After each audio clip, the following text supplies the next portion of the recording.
प्रभु रामचंद्र ने कहा था, अपि स्वर्णमयी लंका न मे लक्ष्मण रोचते, जननी जन्मभूमिश्च स्वर्गादपि गरीयसी। कोई जैन से इसका मतलब बता सकता है? ठीक है, ज़रूरत नहीं है ज़्यादा अपने ब्रेन सेल्स को काम पे लगाने की, मैं बता देती हूँ।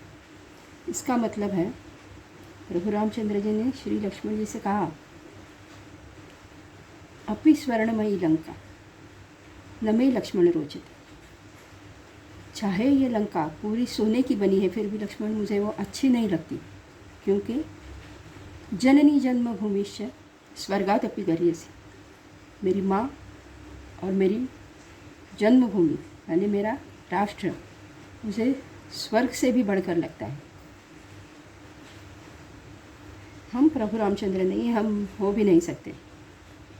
उनके आदर्श पर चलना हमारे बस की बात नहीं। लेकिन जो बातें ये बड़े महापुरुष कह के गए, ये इन्हें हमें महापुरुष भी नहीं कहना चाहिए, ये हमारे भगवान हैं। तो ये जो कह के गए हैं, उसका कम से कम मतलब समझने की हम कोशिश तो कर सकते हैं। आज 50-100 रुपये के लिए एक बिरयानी के लिए, एक बर्गर के लिए बिकता हुआ कोई जेंसी दिखता है तो लगता है कि कहाँ से कहाँ तक आ चुका है भारत माँ का सुपुत्र। आज के लड़के को सुपुत्र कहना भी बहुत हिम्मत वाली बात होगी, और इतनी हिम्मत मुझ में नहीं है, क्योंकि मैं देख रही हूँ क्या हो रहा है, कैसे कैसे वीडियोस बन रहे हैं। भारत माँ के लिए कितने अपशब्द कहे जा रहे हैं। अपनी माँ की ही टुकड़े करना, टुकड़े टुकड़े गैंग को, कितना फ़नी लग रहा है, कितनी गर्व की बात लग रही है।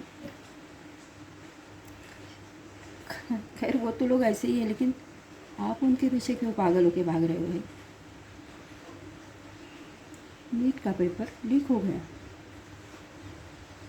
छोटी बात नहीं है, लेकिन अपने देश को इतना नीचा दिखाने जितनी भी बड़ी बात नहीं है। होता रहता है, उसको विरोध करना चाहिए। इस बात की कोशिश करना चाहिए कि ये बात ना हो। जो उसके संबंधित लोग हैं उनके साथ ज़रूर वो व्यवहार होना चाहिए जो एक गुनहगार के साथ किया जाता है। लेकिन इसका मतलब ये नहीं कि हम उन लोगों को शह दें जो इसकी आड़ में कुछ और कहना चाहते हैं और करना चाहते हैं। तो हम लोग इतनी नीचता पे क्यों उतर आए हैं? इसका क्या रीज़न है? आज देखो तो मतलब जो मेरे माँ बाप की पीढ़ी थी, उनसे हम लोग ज़्यादा कमा रहे थे, और हमारे आगे की यानी आपकी जो पीढ़ी है वो हमसे बहुत ज़्यादा कमा रही है। लेकिन क्या सिर्फ कमाना मतलब सक्सेसफुल होना है?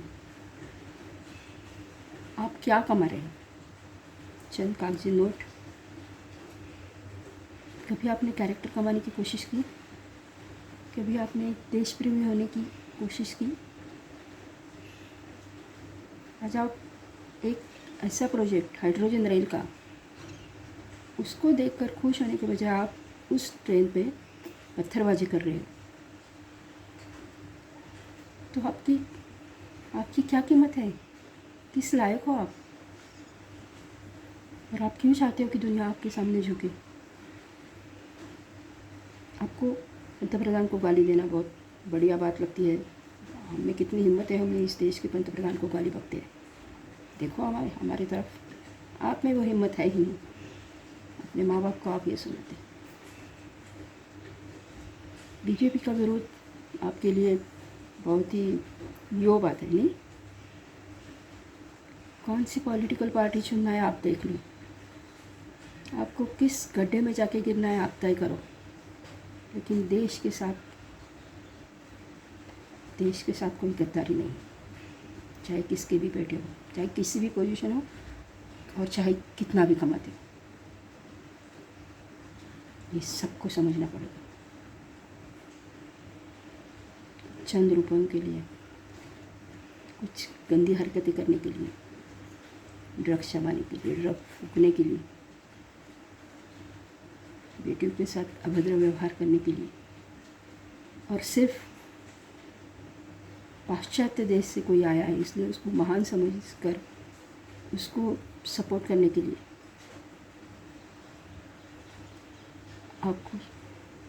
आपको ये अनुमति कोई नहीं देगा, कम से कम इस देश में नहीं।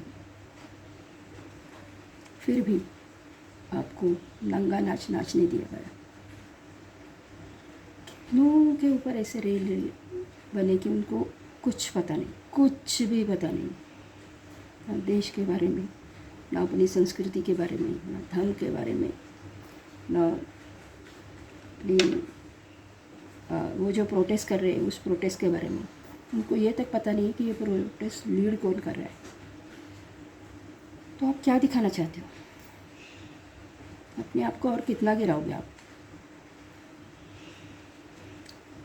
आप लोग मूवीज़ तो बड़े देखते हो। मुन्ना भाई MBBS ज़रूर देखी होगी, नहीं? पसंद भी की, मुझे भी अच्छी लगी थी। उसमें एक सीन था जहाँ मुन्ना भाई एक लड़के को कहता है जिसने आत्महत्या करने की कोशिश की, तुझमें 4 आने का जिगर नहीं है। मैं तो कहती हूँ आप लोगों को पैसे का जिगर भी नहीं है। होती है कोई एग्ज़ाम कैंसिल, इससे भी बहुत बड़े बहुत बड़े प्रसंग आदमी पे आते हैं और लड़ के जाना पड़ता है, झगड़ के जाना पड़ता है। कब सीखोगे? हमारे समय में भी परीक्षा है, कभी कभी परीक्षाओं में प्रॉब्लम आती थी, लीक ना हुआ तो कुछ और प्रॉब्लम आ जाती है 11th आवर पे। जॉब करते करते कुछ प्रॉब्लम आ जाती है। आप कितना भी अच्छा जॉब करो आपको निकाल दिया जाता है।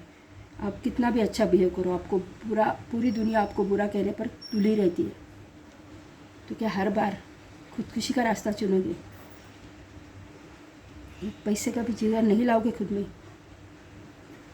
मैं ये नहीं कह रही हूँ कि जिन्होंने पेपर फोड़ा है उनके साथ कुछ भी आप मत करो, ज़रूर करो, लेकिन उसकी आड़ में कुछ करोगे तो आप जितना कमीना आदमी तो आप ही हो।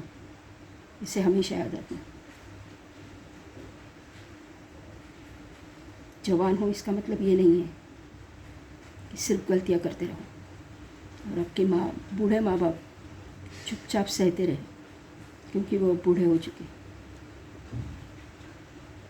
एक ना एक दिन इसका उत्तर आपको ज़रूर मिलेगा, ज़रूर मिलेगा। धर्मो रक्षति रक्षिता।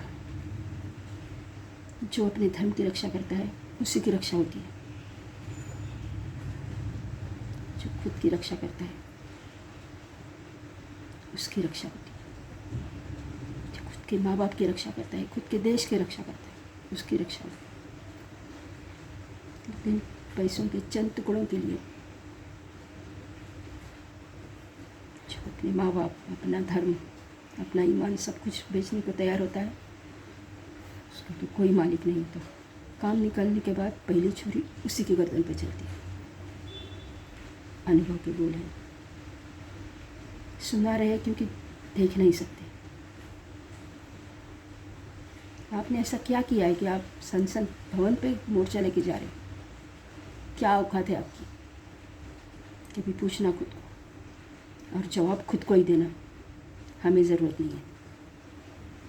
सुधर जाओ, अभी भी वक्त है।